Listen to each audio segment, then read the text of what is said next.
저는 어린 시절에 어머니가 저를 참 엄하게 키우셨다는 생각을 늘 했습니다. 그러니까 제가 개구쟁이였다는 사실을 인정하기보다 어머니가 엄하셨던 거죠.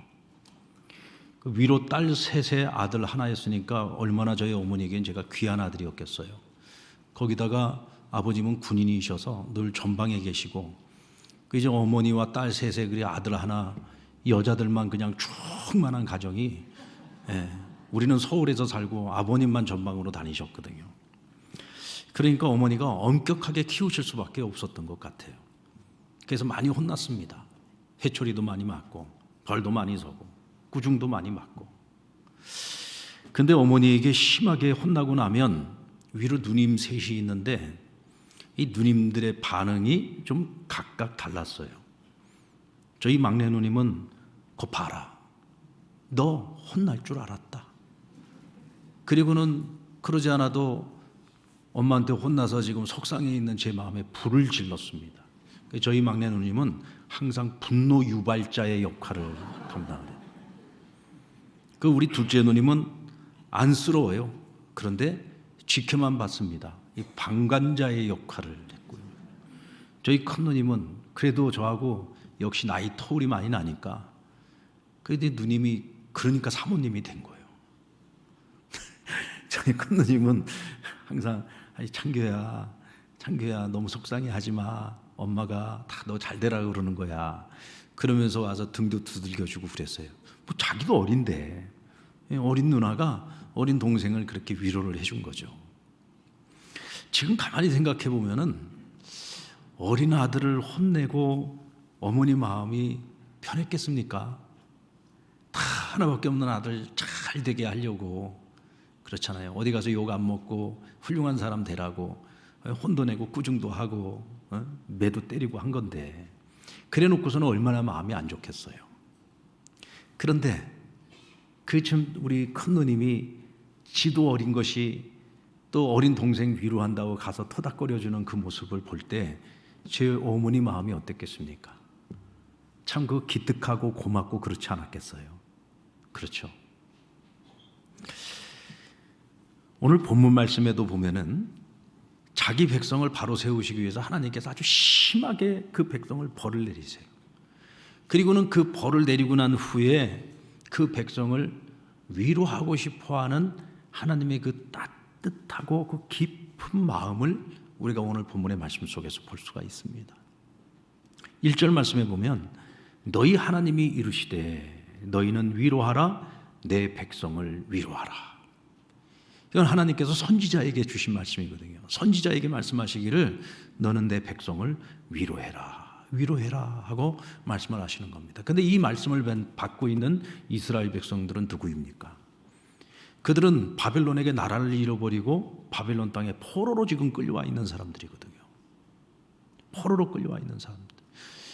그 가운데는 지금 포로 1세대도 있고 2세대도 있습니다. 바울이 지금 이 설교를 하고 있는 이 시점은 포로로 끌려온 지 꽤 시간이 흐르고 난 후에요. 그러니까 포로 1세대들 같은 경우는 예루살렘의 그 아름다움과 그 영광의 시대를 기억하고 있는 사람들이에요. 그러면서 또 한편으로는 그들의 마음속에는 예루살렘이 바벨론에 의해서 함락을 당하고 완전히 그냥 그 성이 회파되어질 때 그 지옥과 같았던 참혹했던 그 모습을 그 마음에 그대로 다 가지고 있는 사람들이에요. 얼마나 괴로웠겠습니까? 그런가 하면 포로 2세대들이 있는데 그들은 고향 땅을 가본 적도 없어요. 단지 부모님들로부터 늘 이야기만 들었습니다. 그리고 갈 고향도 없습니다. 돌아갈 나라가 있는 것도 아닙니다. 여기에도 속하지 못하고 저기에도 속하지 못한 채 자기 정체성도 분명하지 않은 상태에서 지금 이 땅에 살아가고 있는 포로 2세들인 거죠. 자, 그런데 그 모든 이들의 그 마음의 상태가 어떤 상태였느냐? 시편 137편 1절에 보면은 이 포로된 자들의 그 마음의 상태를 이렇게 설명하고 있어요. 우리가 바벨론의 여러 강변 거기에 앉아서 시온을 기억하며 울었다 그랬어요. 시온을 기억하며 울었다. 여기서 말하는 시온은 예루살렘을 말하는 거거든요. 그 예루살렘을 기억하고 과거의 영광도 생각을 해보고 멸망할 때 그 참혹했던 모습도 생각을 하면서 슬피 눈물을 흘렸다. 또 포로 2세대들은 갈 곳도 없는, 아무런 미래도 없는 그 막연한 미래를 생각하면서 그들 또한 눈물을 흘렸다는 거죠. 여러분, 이들은 다 알고 있어요. 우리가 어쩌다가 이렇게 비참한 신사가 되었는가. 처음에는 하나님을 원망했습니다. 하나님, 우리 하나님은 전능하신 하나님이신데 어떻게 자기 백성을 이렇게 비참하게 이렇게 멸망에 이르게 만들 수가 있습니까? 하나님 원망했어요. 그런데 세월이 흘러가면서 그들이 깨닫기 시작합니다. 아, 이것은 하나님 원망할 일이 아니구나. 이것은 우리 조상들의 죄요, 우리의 죄였구나. 하나님께서 선지자들을 보내어서 회개하고 돌아올 수 있는 기회를 그렇게 수없이 주셨음에도 불구하고 우리가 골든타임을 놓쳐버리고 하나님께로 돌아가지 못해 더 흉악한 죄를 지으면서 결국은 그 결과로 우리가 심판에 이를 수밖에 없었다는 것을 그들이 깨닫게 되고 그걸 인정할 수밖에 없었어요. 그러면서 사실은 그들에게 있어서 가장 큰 상실의 기쁨은 상실의 아픔은 어떤 아픔이었느냐면 하나님과의 단절입니다. 하나님과의 단절. 여러분들, 그들이 믿었던 하나님은 전능하신 하나님이잖아요. 무에서 유를 창조하시고 불가능을 가능케 하시는 하나님이에요. 그렇다고 한다면 이 하나님과의 관계만 깨지지 않으면, 이 하나님과의 관계 속에만 있을 수 있다면 우리가 모든 걸 다 잃었다고 할지라도 다시 일어설 수 있는 희망이 있는 거거든요. 그런데 그들은 자신들이 당한 그 심판을 생각했을 때 하나님은 우리를 영영 보지 않을 것처럼 우리를 완전히 버렸다고 생각을 했습니다. 왜요? 너무 끔찍한 최후였거든요. 자신의 가족들이 다 죽어나갑니다. 적군의 칼날에 다 죽어나갑니다. 여자들은 전부 겁탈을 당합니다. 간신히 목숨만 살아남은 자들이 포로로 다 끌려온 거예요. 그러니까 그들의 마음속에 이 예루살렘의 멸망은 다시 말하면 하나님께서 우리를 버리신 사건이라고 생각을 한 거죠. 그래서 다시는 하나님과의 관계가 개선될 수 없다, 회복될 수 없다라고 그들은 생각을 하고 있었던 겁니다. 자, 그런데 그들의 생각과 달리 하나님의 마음은 그게 아니었어요. 여호와 하나님께서는 그들을 위로하기를 원하셨습니다. 그래서 오늘 이사야 선지자들 그들에게 보내요, 내 백성을 위로하라고 말씀하고 있는 겁니다. 근데 여러분, 위로라고 하는 것이 위로하는 사람과 위로를 받는 사람이 서로 이게 뭔가 딱 맞아 떨어져야 돼요. 위로를 하는데 위로받는 사람이 난 그 위로 못 받겠습니다. 그게 나한테 전혀 위로가 되지 않습니다. 그 위로 나는 인정 못합니다. 못 받아들입니다. 그러면 아무리 위로를 하고 싶어도 이 위로는 성립이 되지 않아요. 근데 지금 이사야 선지자를 통해서 하나님께서 이스라엘을 위로하기를 원하시는데 이 이스라엘 백성들의 입장에서 그 위로를 받아들이기가 굉장히 어려웠다는 거죠. 특히나 이사야 선지자도 역시 마찬가지입니다. 왜? 하나님께서 이스라엘을 그 심판한 그 오랜 세월 동안을 돌아오라고 말씀하셨고 결국은 심판을 하시는데 그 심판의 모습이 정말 무시무시했거든요. 그랬는데 이제는 그들을 위로하라고 하니까 하나님 진짜 위로하는 거 맞습니까? 또 위로를 하는데 이스라엘 백성들도 역시 하나님 우리를 버리셨는데 우리를 위로하겠다고요? 이거 받아들이기가 너무 어려운 거예요. 그래서 하나님께서 오늘 이사야 선지자에게 두 가지를 당부하셨어요. 그 첫 번째는 예루살렘의 마음에 닿도록 위로를 하라는 거예요. 다시 말해 이스라엘 백성들의 마음에 하나님의 위로가 온전히 받아들여질 수 있도록 위로를 하라는 겁니다. 그럼 어떻게 위로를 해야 되느냐? 부드러운 말로 위로를 하라는 거예요. 부드러운 말로. 이 반대로 생각을 해보면 이사야 선지자가 이스라엘 백성들이 멸망 심판을 당하기 전에 돌아와라, 돌아와라. 그들의 죄에 대해서 하나님께서 낱낱이 지적하시고 그 죄로부터 벗어나고 너희가 하나님께로 돌아와야 심판당하지 않고 너희가 구원받을 수 있다. 이 심판의 예고를 전할 때 어떤 목소리로 전했겠습니까? 부드러운 말로 전했겠습니까? 아니죠. 그 백성들의 그 범죄함을 바라보면서 그 하나님의 진노를 가지고 그들에게 선포한 거예요. 마치 포효하는 사자처럼. 그들을 향한 그 심판의 예고를 말씀할 때 그 백성들이 그 말을 들으면서 얼마나 소름 끼치고 무서웠겠습니까? 그랬는데 오늘 이사야에게 하나님 말씀하시기를 부드럽게 말하라는 거예요. 부드럽게 전하라는 겁니다. 하나님께서 너희를 위로하기를 원하신다 하고 전해달라는 겁니다. 자, 그럼 이 부드러운 말이란 뭐냐? 자, 우리 2절 말씀을 같이 한번 읽어봅시다. 2절 말씀 시작. 너희는 예루살렘의 마음에 닿도록 말하며 그것에게 외치라. 그 노역의 때가 끝나고 그 죄악이 사함을 받았느니라. 그의 모든 죄로 말미암아 여호와의 손에서 벌을 배나 받았느니라 할지니라 하시니라. 자, 오늘 하나님께서 말씀하라고 하는 이 부드러운 말은 어떤 말이냐면, 이제 너희는 노역의 시대가 끝났다. 하나님께서 너희를 사하시고 용서하기를 원하신다. 오늘 이 부드러운 마음을 전해야지 되는데, 이걸 받아들이기 힘든 이스라엘 백성들에게, 자, 그러면 왜 하나님께서 이 노역의 시대가 끝나고 너희의 죄를 사하기를 원하시느냐, 그 이유에 대해서 설명을 하고 있거든요. 그 뒤에 말씀해 보면 뭐라고 말했느냐, 그의 모든 죄로 말미암아 여호와의 손에서 벌을 배나 받았다라고 말씀합니다. 이 말 속에 이미 하나님이 그들을 용서하셨다라고 하는 하나님의 마음이 담겨져 있죠. 만약에 하나님이 아직도 그들을 용서하지 않았으면 뭐라고 말씀하시겠습니까? 야, 니네들 아직도 멀었다. 니네들이 행한 그 악행을 생각을 하면 너희들 지금 그 정도 벌 받은 거 가지고서 지금 뭐 죽는 소리에 웃기지 마라. 앞으로 너희는 더 고생해야 돼. 앞으로 너희는 더 큰 재앙을 겪어봐야 돼. 이렇게 말해야지 맞는 것 아니겠습니까? 근데 뭐라고 말씀하시냐면, 너희의 죄에 대한 대가로 받아야 되는 벌을 너희가 2배나 받았다. 배나 받았다는 거예요. 지나치도록 받았다는 겁니다. 이 말은 하나님께서 그들을 불쌍히 여기신 거예요. 긍휼히 여기셨다. 내가 그렇게까지 할 것이 아니었는데,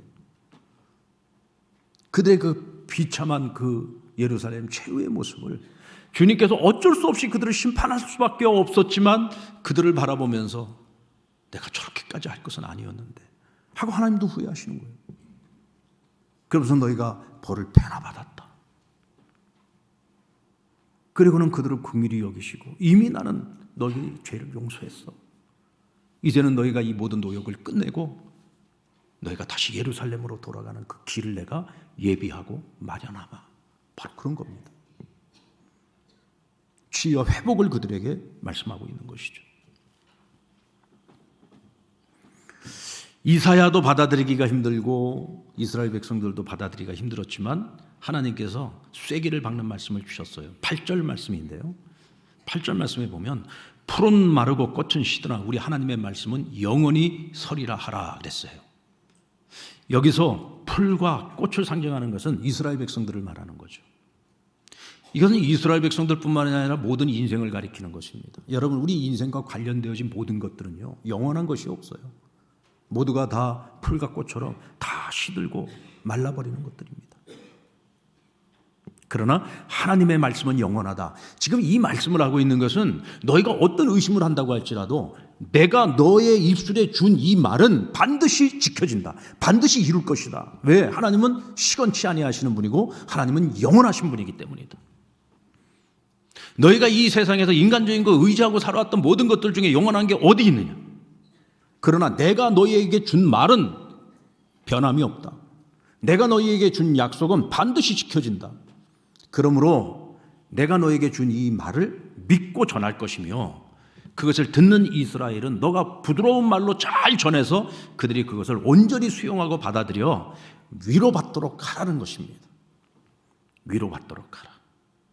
여러분들의 인생에 지금 어떤 고난이 있습니까? 어떤 아픔이 있습니까? 혹시 지나온 날들 동안 여러분들이 이해할 수 없는, 여러분들이 겪어야 했던 어떤 재앙들이 있습니까? 그런 일들을 겪을 때마다 우리는 생각하지 않습니까? 내가 대체 무슨 죄를 졌길래, 내가 대체 무슨 악한 일을 했길래 내가 이런 벌을 받아야 되나?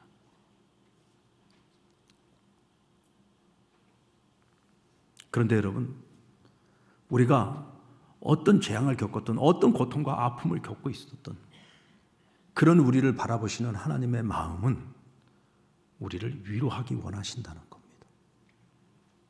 만약 그것이 내가 어떤 나의 죄로 말미암는 결과로서 주어진 벌이었다고 할지라도 하나님께서 우리를 보시면서 얘야, 내가 지은 그 죄보다 내가 받은 벌이 배나 된다. 우리를 불쌍히 여기시고 긍휼히 여기시며 우리를 위로하기를 원하시는 겁니다. 여러분들, 혹시 하나님과의 관계 속에서 아직도 풀리지 않는 어떤 의문이 있습니까?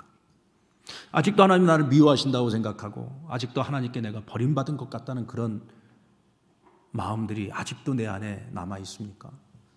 그렇다면 오늘 이 말씀을 통해서 여러분들을 위로하기를 원하시고 이미 여러분들을 용서하셨고 여러분들을 위해서 일하고 계시는 하나님의 그 마음과 뜻을 꼭 받아들일 수 있기를 바랍니다. 이때 여러분은 우리 안에 위로가 있습니다. 뿐만 아니라 하나님께서는 우리가 위로자가 되기를 원하고 계세요. 코로나 재앙 이후에 인류는 새로운 꿈을 가져보기도 전에 전쟁과 기후재앙으로 마지막 심판날과 같은 그런 비극적인 재앙의 시대를 우리가 지금 살아가고 있습니다. 여러분들 며칠 전에 모로코 지진과 리비아 홍수로 인해서 수만에서 수십만 명의 사람들이 죽고 사상자가 되었잖아요. 아직도 대체 몇 명이 죽었는지 헤아릴 수가 없어요.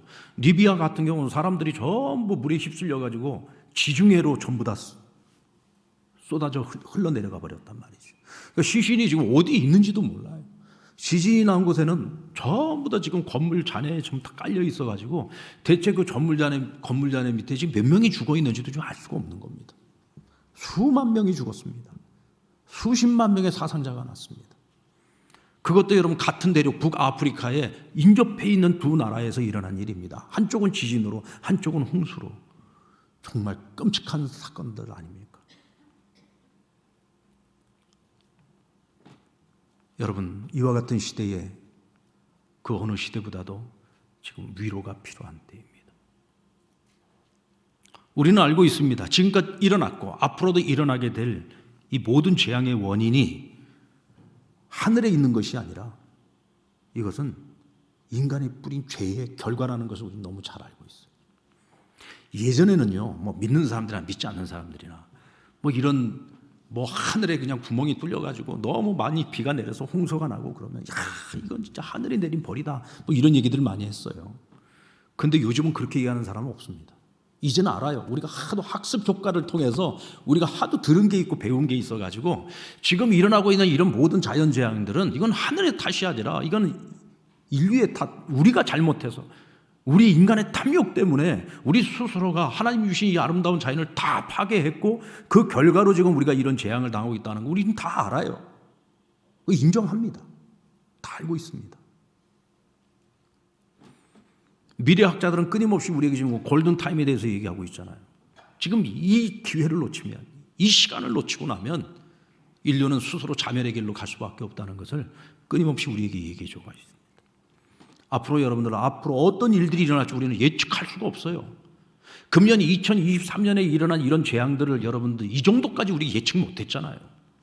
설마 하지 않았습니까? 설마 이런 일들이 일어날까? 그랬던 일들이 현실이 되어서 2023년에만 일어났던 그 수많은 재앙들의 모습을 보면 수년 동안 일어났던 것 합친 것보다도 훨씬 많이 일어났습니다. 그럼에도 불구하고 하나님께서는 이런 세상 속에서 오늘도 고통받고 있는 이들, 생명을 잃고 가족들을 잃어버리고 삶의 터전을 잃어버리고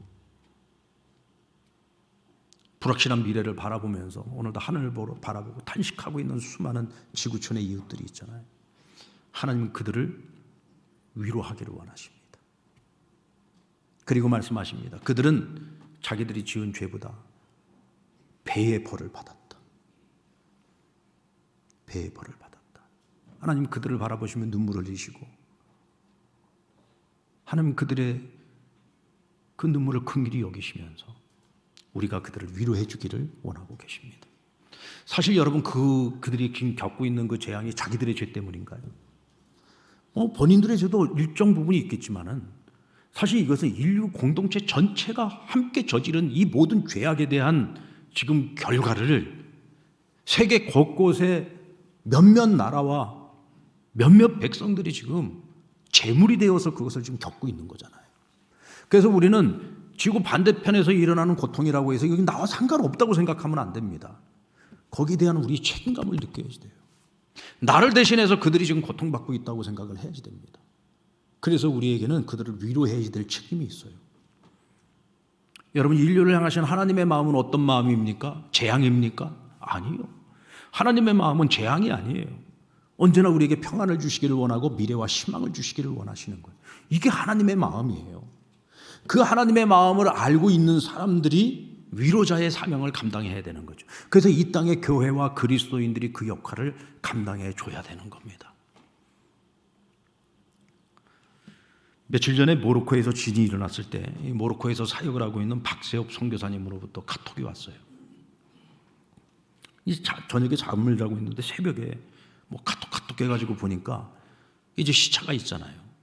그 모로코에서 박세업 선교사님이 이제 문자를 보냈는데 지금 남부 마르케시 이 지진이 일어난 그 지역으로 지금 자기가 차를 몰고 가고 있다는 거예요. 지금 남들은 살겠다고 거기서 지금 다 빠져나오고 있는데 지금 자기는 거기 들어가고 있다는 거예요. 그러면서 가서 그 현지 상황을 살펴보고 또 우리 한국교회가 좀 함께 협력해서 도와야 될 것들이 무엇이 있는지 본인이 살펴보고 연락을 드리겠다는 거예요. 그리고서 그 다음 날 연락이 왔습니다. 이 골든타임이라는 게 있거든요. 사람이 뭐 어떤 잔해에 깔린다든지 또 사람을 찾지 못하는 그런 상황 속에 있을 때 72시간이 지나고 나면 그 사람의 생존율은 거의 다 사라집니다. 그러니까 72시간 내에 찾아내야 되는 거예요. 살려내야 되는 거예요. 그곳에 가서 수요 파악을 하고 응급 지원의 중요성을 밝히고 또 물, 음식, 의료품, 텐트 등 많은 필요한 자원들이 있다는 거예요. 그러면서 한 가정당 우리 돈으로 7만 원 정도로 해서 200가정 정도를 돕고자 합니다 하고 연락이 왔어요. 뭐 한없이 도울 수는 없는 거잖아요. 한 200가정 정도를 돕고 싶은데 이렇게 다 따져보면 한 1,400만 원 정도의 지원 요청이 있었으면 좋겠습니다 하고 요청이 왔어요. 이제 오늘 저희 우리 당회원들이 좀 같이 모여서 이 문제를 같이 이제 의논을 하기로 했거든요. 근데 오늘 일부 예배 끝나고 저희 교회 성도님 한 분이 저한테 찾아오셔서 목사님 제가 그 1,400만 원 보내겠습니다 그러시더라고요. 그래서 오늘 아침에 그 지원에 해지될 1,400만 원이 바로 해결이 돼가지고 바로 보내기로 했어요. 바로 보내고 또 교회에서도 또 일정 부분 같이 해가지고 일단 우리가 한 2천만 원 정도를 먼저 보내기로 했습니다. 왜냐하면 도울 때는요 시간이 중요하거든요. 시간이 중요해요. 맨날 회의하고 뭐 그러다가 시간 다 지나가고 난 다음에는 살릴 수 있는 사람들도 그 타이밍을 놓쳐가지고 죽는 거거든요.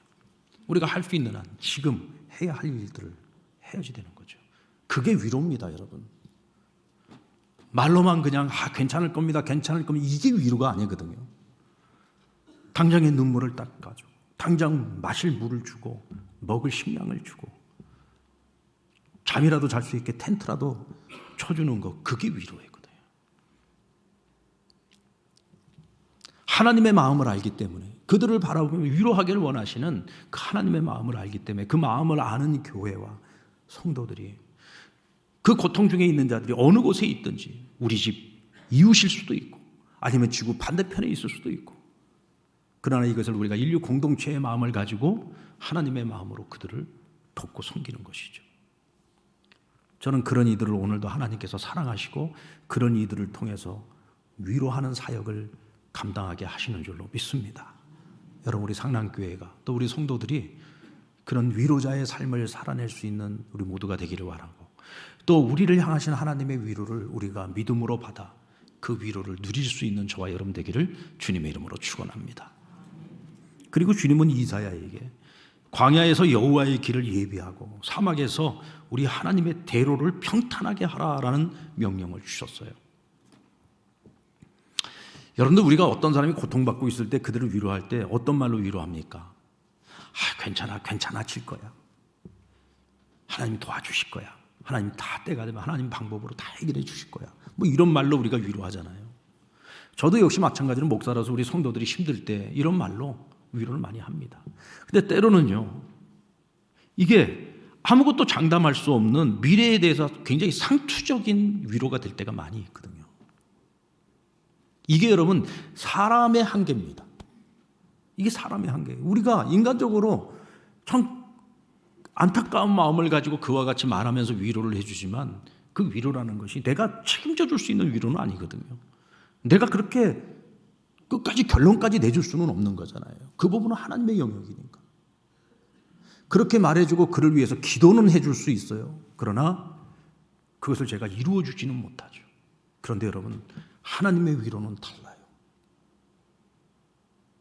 하나님은 위로를 약속해 주셨으면 그 위로를 통해서 우리가 진짜 위로를 받을 수 있도록 만드시는 하나님이십니다. 그래서 우리에게 위로자가 되라고 말씀하실 때에도 어떻게 말씀을 하셨느냐면 너희가 광야에서 여호와의 길을 예비해야 된다. 또 사막에서 우리 하나님의 대로를 평탄하게 해야 된다라고 말합니다. 여기서 주의 길을 예비한다, 또 평탄하게 하라, 이 말은요 현재 시제예요. 앞으로 하라는 게 아니라 지금 현재 있는 너의 그 자리가 광야일지라도 사막일지라도, 이런 광야와 사막에서 뭘 할 겁니까? 내가 할 수 있는 게 뭐가 있어요? 아무것도 없어요. 그러나 있는 그 자리에서 그것이 광야일지라도 사막일지라도 하라는 거예요. 시온의 대로가 열리도록 예비하고 준비하라. 하나님의 대로가 평탄해지도록 너희 해야 할 일을 하라고 말씀하고 있는 거예요. 여러분들, 하나님께서 이스라엘을 위로하시면서 주셨던 약속의 말씀들, 그 약속의 말씀들이 이스라엘에게 어떻게 성취됐습니까? 이스라엘은 선지자로부터 말씀을 받고 난 후에 아무것도 안 하고 있었던 게 아니에요. 뭐 언젠가 하나님 때가 되면 다 이루시겠지. 그리고 자기들은 아무것도 안 한 게 아닙니다. 그들은요 성전에 가서 예배를 드릴 수 없잖아요. 이미 예루살렘 성전은 다 회파됐죠. 그래서 그들이 한 일이 뭐냐? 회당을 세우기 시작했습니다. 회당을 세우고 그 회당에서 유대인들이 함께 모여요. 그리고는 거기서 이제 성경을 공부하기 시작하는 거예요. 하나님 말씀을 공부하기 시작하는 겁니다. 연구하기 시작하는 겁니다. 그리고 그것을 다음 세대들 자녀들에게 그것을 가르쳐요. 기억하게 합니다. 그리고 약속의 말씀을 붙들고 그들이 기도하기 시작했습니다. 할렐루야. 그러면서 이 포로들의 마음속에 무엇이 열리기 시작했느냐? 시온, 곧 예루살렘으로 가는 길이 열리기 시작하는 거예요. 이 길이 열린다는 건 뭐냐? 꿈을 갖게 됐다는 겁니다. 기대를 갖게 된 거, 소망을 갖게 된 겁니다. 그래, 하나님이 약속을 주셨어. 하나님은 지금까지 선지자들을 통해 주셨던 말씀, 모세 오경의 말씀을 통해서 지금까지 이루시지 않은 것이 없어. 약속을 지키지 않으신 것이 없어. 그렇다면 이 약속도 반드시 이루어질 거야. 그 약속의 말씀을 붙들고 그들이 기도하기 시작한 거예요. 여러분들, 다니엘을 생각해 보세요. 그 이스라엘이 망하고 포로로 끌려왔잖아요. 어린 시절에서부터. 그러나 그는 하나님 앞에 뜻을 정했습니다. 비록 포로로 끌려온 소년이었지만 그는 하나님 앞에서 뜻을 정했습니다. 그리고 열심히 매일 하루에 3번 예루살렘을 향해서 기도했습니다. 그리고 그는 하나님의 말씀을 믿었습니다. 예레미야 선지자를 통해서 하나님이 약속하신 것이 뭐였어요? 70년이 지나면 돌아가게 할 것이다. 70년을 채워 내가 저들을 돌아가게 할 것이다. 그 약속의 말씀들을 조금도 의심치 않고 믿었어요. 그래서 그는 바벨론에 있는 동안에 평생에 기도하는 시간마다 하나님이 약속하신 그 약속의 말씀을 붙들고 기도한 거예요. 그래서 이제는 죽음의 목전에 와 있는 다 늙은 몸을 이끌고 노구를 이끌고 그가 하나님 앞에 마지막으로 기도하는 내용이 나오잖아요. 하나님께서 약속하셨던 그날이 이제는 다 차오고 있습니다. 이제 그때가 다 되었습니다. 하나님, 이제 약속을 지키십시오. 하나님께서 약속하신 그 약속, 우리 백성들은 다 믿고 기다리고 있습니다. 이제 그때가 되었습니다. 이루십시오 하고 기도합니다. 여러분들, 다니엘은 예루살렘 못 돌아갔잖아요. 왜? 그 전에 죽었거든요. 그러나 그의 다음 세대들, 이스라엘 포로들은 예루살렘으로 영광스럽게 돌아가서 성벽을 재건하고 성전을 재건하고 그들은 다시 이스라엘의 영광을 회복했습니다. 아무것도 안 한 게 아니에요. 말씀과 기도가 그들의 마음과 영혼 속에 시온으로 가는 대로를 연 거예요. 말씀과 기도, 교회에서는 늘 그냥 상투적으로 늘 하는 얘기가 말씀 붙잡고 기도 열심히 하면 뭐든지 다 된다고 얘기하지. 여러분, 그런데 그게 정답입니다. 그게 정답이에요. 하나님의 약속의 말씀을 붙들고 우리가 할 수 있는 최선이 뭐예요? 기도하는 거죠. 그러면 하나님의 때가 되면 우리의 마음에 시온의 대로를 열고 하나님께서 친히 길을 평탄케 만드셔서 그들로 하여금 가게 하시는 거예요. 제가 이번에 영국 가서요, 대형 박물관을 방문을 했는데 이 대형 박물관 방문하면서 꼭 보고 싶은 게 있었어요. 꼭 보고 싶은 거. 뭐 거기 가서 무슨 뭐 그리스나 어디 다른 나라의 석상들 그 백날 보면 뭐 하겠습니까? 제 몸보다도 못한 것들 그거 봐봐야 뭐 하겠어요. 그런 것들 그렇잖아요. 다 돌덩어리들인데. 근데 목사로서 정말 보고 싶은 게 한 가지가 있었는데 그게 뭐냐면 고레스의 칙령 원본. 여러분 고레스의 칙령이 뭔지 아시죠? 페르시아 왕이었던 고레스의 이 칙령에 의해서 이스라엘 백성들이 예루살렘으로 돌아가게 된 거예요. 그리고 그들에게 내려진 명령이 뭐였느냐? 돌아가면 예루살렘에 하나님의 성전을 제일 먼저 재건하라는 거였습니다. 바로 그것을 기록해 놓은 쐐기 문자, 저게 바로 고레스의 칙령입니다. 그러니까 저는 고레스의 칙령 그래서 원래는 무슨 광개토 대왕비처럼 큰 분은 돌멩이에다가 그 새겨놓은 그런 것인 줄 알았어요. 근데 가서 보니까 제가 일부러 사람하고 같이 해서 찍어놓은 건 저게 어느 정도 크기인지를 보여드리는 건데 저게 여러분 그냥 진흙으로 만든 토판이에요. 진흙으로 만든 토판인데 제 손 위에다가 올리면 손에 딱 올려질 만큼의 작은 사이즈의 토판입니다. 저기에 쐐기 글자로 다 쪼아가지고 저 글자를 새긴 거예요. 그리고 그 밑에 보면은 영어로 그 설명이 쭉 다 나와 있어요. 저기에 기록되어져 있는 원문을 그대로 전부 다 번역을 해가지고 적어놨는데 읽어보면 거기에 성경에 나온 그 내용이 그대로 기록되어져 있습니다. 여러분 팩트입니다. 사실입니다. 할렐루야. 어떻게 이런 고레스의 칙령을 통해서 예루살렘으로 그들이 돌아갈 수 있었느냐? 하나님의 위로와 하나님의 약속이 있었기 때문이에요. 그들이 시온으로 돌아가는 그 길을 예비하라, 평탄케 하라, 이 말씀 앞에 순종했기 때문입니다. 그래서 여러분 그들은 말씀과 기도로 그 시온의 대로를 준비했을 뿐만 아니라 이스라엘의 다음 세대들이요 열심히 공부했습니다. 자기들이 가지고 있는 재능과 은사를 갖고 열심히 노력했습니다. 그래서 그들은 바벨론과 페르시아에서 전부 여러분 주목받는 인물들이 됩니다. 유능한 자들이 되었습니다. 고위 관리가 되었습니다. 대표적인 사람이 다니엘 아닙니까? 예루살렘에 들어와 성벽을 재건했던 사람이 누구예요? 느헤미야잖아요. 술 맡은 관원이었습니다. 다시 말하면 페르시아의 2인자였던 거예요. 포로의 신분이었음에도 불구하고 그 광야와 같은 곳에서 그 사막과 같은 곳에서 최선을 다해서 열심히 시온의 대로를 열기 위한 노력을 한 거죠. 그래서 하나님은 그와 같은 자들을 높이 세우셔서 그들을 통해서 예루살렘으로 가는 길을 여셨고 성전을 재건할 수 있도록 모든 걸 허락하여 주셨고 성벽을 재건할 수 있도록 모든 걸 허락해 주신 거예요. 이게 여러분 하나님의 역사입니다. 오늘도 하나님께서는 우리에게 시온의 대로를 예비하라고 말씀하십니다. 우리가 위로는 위로대로 해야 되지만 그러나 과연 이 세상의 미래는 어떻게 될까요? 여러분 인간이 얼마만큼 변할 수 있을까요? 세상이 얼마만큼 달라질 수 있을까요? 세상을 망가뜨리는 것은요 순식간입니다. 그러나 망가진 세상을 다시 회복시키는 데는요 몇십 배, 몇백 배의 노력을 기울여도 회복이 될까 말까죠. 그런데 인류는 더 나아질 생각을 안 하고 있습니다. 코로나 시기만 하더라도 코로나만 끝나고 나면은 그동안의 기후 위기에 대해서 끊임없이 얘기해 와서 이제는 우리가 인류가 함께 머리를 맞대고 세계 지도자들이 머리를 맞대서 우리가 더 이상 우리가 멸망으로 달려가지 않도록 뭔가 해보자. 그런 분위기가 한참 무르익고 있을 때 우크라이나 전쟁이 일어나지 않았습니까? 그러면서 여러분 지금 세계는 다시 과거로 회귀하고 있어요. 에너지 자원의 한계를 다 드러냈거든요. 그러니까 어쩔 수 없이 다시 화석연료를 또 쓸 수밖에 없는 것이고 또다시 원자력을 결국은 또 다시 과거로 돌아가고 마는 것이에요. 이런 상황 속에서 여러분 과연 이 세계가 얼마나 더 달라질 수 있겠습니까? 결국은 인류는 파멸을 향해서 끊임없이 더 달려갈 수밖에 없다. 최선의 방법이 뭐냐? 그게 성경에 기록되어져 있잖아요. 우리 주님께서 다시 오시겠다고 말씀하십니다.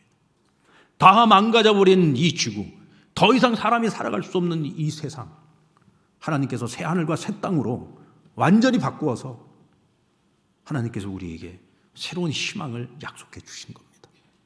그래서 오늘 이 땅에 교회가 해야 될 사명 중에 하나가 주님이 이 땅에 다시 오시는 그 길, 시온의 대로를 이제 우리가 예비하고 준비해야 되는 것이죠.